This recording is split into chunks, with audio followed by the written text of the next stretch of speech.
السلام علیکم۔ آپ دیکھ رہے ہیں ہمارا YouTube channel storyteller Urdu.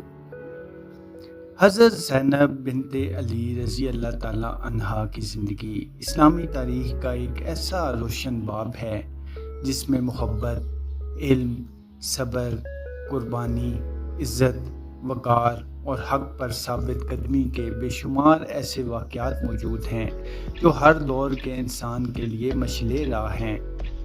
آپ رضی اللہ تعالیٰ عنہا کی ولادت مدینہ منورہ میں اس مبارک گھرانے میں ہوئی جسے اللہ تعالیٰ نے اپنی خاص نعمتوں سے نوازا تھا۔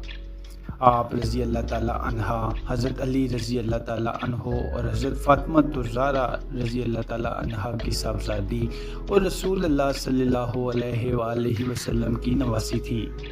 روایت کے مطابق جب آپ رضی اللہ تعالیٰ عنہا کی پیدائش ہوئی تو رسول اللہ صلی اللہ علیہ وآلہ وسلم سفر پر تھے۔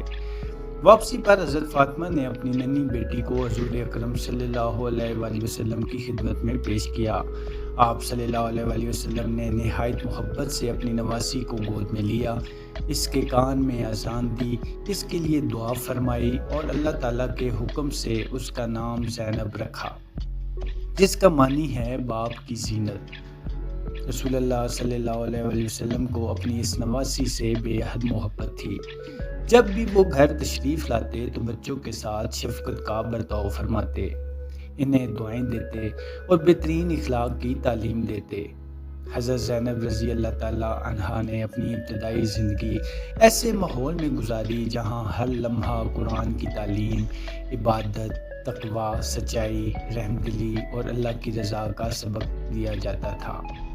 یہی وجہ تھی کہ کم عمری ہی سے آپ کی شخصیت میں غیر معمولی سنجیدگی، فہم، حلم اور دانائی نمایاں تھی۔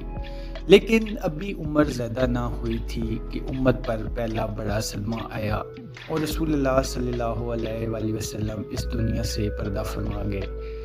مدینہ کی فضا غم سے بھر گئی۔ حضرت زینب رضی اللہ تعالیٰ عنہا اگرچہ کم سن تھیں مگر اپنے گھر کے ہر فرد کے چہرے پر چھائے غم کو محسوس کر رہی تھی۔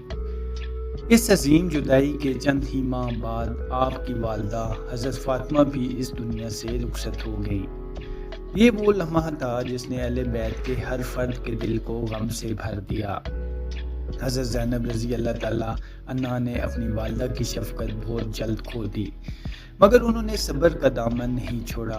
ان کی تربیت اب حضرت علی رضی اللہ تعالیٰ عنہ کی نگرانی میں مزید مضبوط انداز سے جاری رہی۔ حضرت علی نے صرف ایک عظیم صحابی تھے بلکہ علم، عدل، شجاعت اور حکمت کے بھی روشن نمونہ تھے۔ انہوں نے اپنی بیٹی کو قرآن، دین، اخلاق اور معاشرت کے ایسے اصول سکھائے جو آگے چل کر پوری امت کے لیے مثال بنے۔ وقت گزرتا گیا اور حضرت زینب رضی اللہ تعالیٰ عنہا جوانی کی عمر کو پہنچی۔ آپ کا نکاح حضرت عبداللہ بن جعفر سے ہوا جو حضرت جعفر بن ابی طالب کے صاحبزادے تھے۔ حضرت عبداللہ رضی اللہ تعالیٰ عنہ اپنی سخاوت، دیانت اور حسن اخلاق کی وجہ سے پورے عرب میں مشہور تھے۔ ان کے گھر میں خوشحالی تھی مگر اس خوشحالی نے کبھی حضرت زینب رضی اللہ تعالیٰ عنہ کو دنیا کی محبت میں گرفتار نہ ہونے دیا۔ آپ سادگی، عبادت اور خدمت خلق کو ترجیح دیتی تھی۔ اللہ تعالیٰ نے انہیں اولاد بھی عطا فرمائی جن کی پرورش انہوں نے بہترین اسلامی اقدار کے مطابق کی۔ وہ خواتین کو قرآن پڑھاتی، دنیا کی تعلیم دیتی، دین کی تعلیم دیتی، سوالات کے جواب دیتی اور اپنے علم و حکمت سے لوگوں کی رہنمائی کرتی۔ جب حضرت علی رضی اللہ تعالیٰ عنہ خلیفہ منتخب ہوئے اور بعض سیاسی حالات کے باعث مدینہ سے کوفہ منتقل ہوئے تو حضرت زینب رضی اللہ تعالیٰ عنہا بھی ان کے ساتھ کوفہ آ گئی۔ کوفہ اس زمانے میں ایک بڑا علمی اور سیاسی مرکز تھا۔ یہاں بھی حضرت زینب رضی اللہ تعالیٰ عنہا نے خواتین کی تعلیم و تربیت کا سلسلہ جاری رکھا۔ آپ کی گفتگو نہایت مؤثر، مدلل اور فصیح ہوتی تھی۔ لوگ آپ کے علم اور حکمت سے متاثر ہوتے تھے۔ لیکن اسلامی دنیا کے سیاسی حالات مسلسل بدل رہے تھے۔ مختلف علاقوں میں اختلافات پیدا ہو رہے تھے۔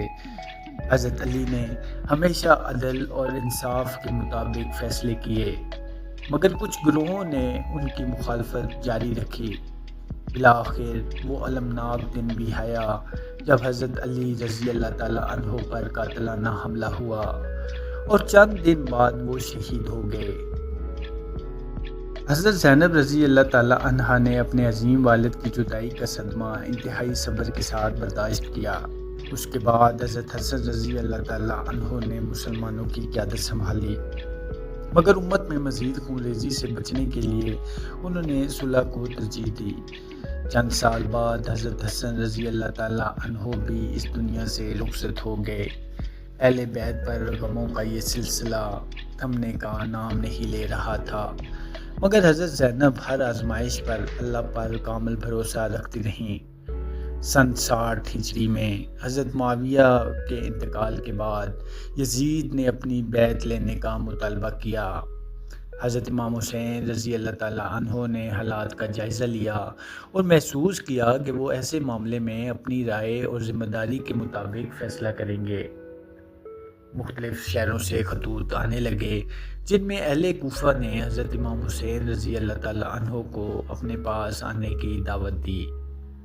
حضرت امام حسین رضی اللہ تعالیٰ عنہ نے جلد بازی سے کام لینے کی بجائے پہلے حالات معلوم کرنے کے لیے اپنے نمائندے حضرت مسلم بن عقیل رضی اللہ تعالیٰ عنہ کو کوفہ بھیجا۔ ابتدا میں اہل کوفہ نے ان کا استقبال کیا، لیکن بعد میں سیاسی حالات بدل گئے اور حضرت مسلم رضی اللہ تعالیٰ عنہ شہید ہو گئے۔ اس دوران حضرت امام حسین رضی اللہ تعالیٰ عنہ مکہ میں موجود تھے۔ حج کا زمانہ قریب تھا، مگر کچھ اطلاعات کے پیش نظر انہوں نے عمرہ ادا کیا اور اپنے اہل خانہ کے ساتھ عراق کی طرف روانہ ہونے کا فیصلہ کیا۔ حضرت زینب رضی اللہ تعالیٰ عنہا نے بھی اپنے بھائی کے ساتھ جانے کا ارادہ کیا۔ ان کے لیے یہ سفر آسان نہیں تھا۔ وہ جانتی تھیں کہ راستہ کٹھن ہو سکتا ہے، لیکن انہوں نے اپنے بھائی کا ساتھ نہ چھوڑنے کا فیصلہ کیا۔ قافلہ مدینہ کی یادوں کو دل میں بسائے مکہ سے روانہ ہوا۔ راستے میں مختلف قبائل سے ملاقاتیں ہوئیں۔ بعض لوگوں نے خیر خواہی کے طور پر حالات سے آگاہ کیا، بعض نے واپس جانے کا مشورہ دیا، لیکن حضرت امام حسین رضی اللہ تعالیٰ عنہ نے اپنے فیصلے پر قائم رہتے ہوئے سفر جاری رکھا۔ حضرت زینب رضی اللہ تعالیٰ عنہ ہر منزل پر بچوں، خواتین اور اہل بیت کا حوصلہ بڑھاتی رہیں۔ سفر کے دوران کبھی رات کی خاموشی میں عبادت کا منظر ہوتا، کبھی قرآن کی تلاوت کی آواز سنائی دیتی، کبھی بچے اپنے بڑوں سے سوال کرتے اور کبھی قافلے کے افراد مستقبل کے بارے میں گفتگو کرتے۔ بالآخر محرم سن 61 ہجری میں قافلہ کربلا کے میدان میں پہنچا، جہاں انہیں رکنے پر مجبور کیا گیا۔ یہی وہ مقام تھا جہاں اسلامی تاریخ کا ایک اہم باب رقم ہونا تھا۔ اس ویڈیو سے منسلک اگلے پارٹس دیکھنے کے لیے ہمارے چینل کو سبسکرائب کریں اور دوسری ویڈیوز دیکھیں۔ بہت بہت شکریہ۔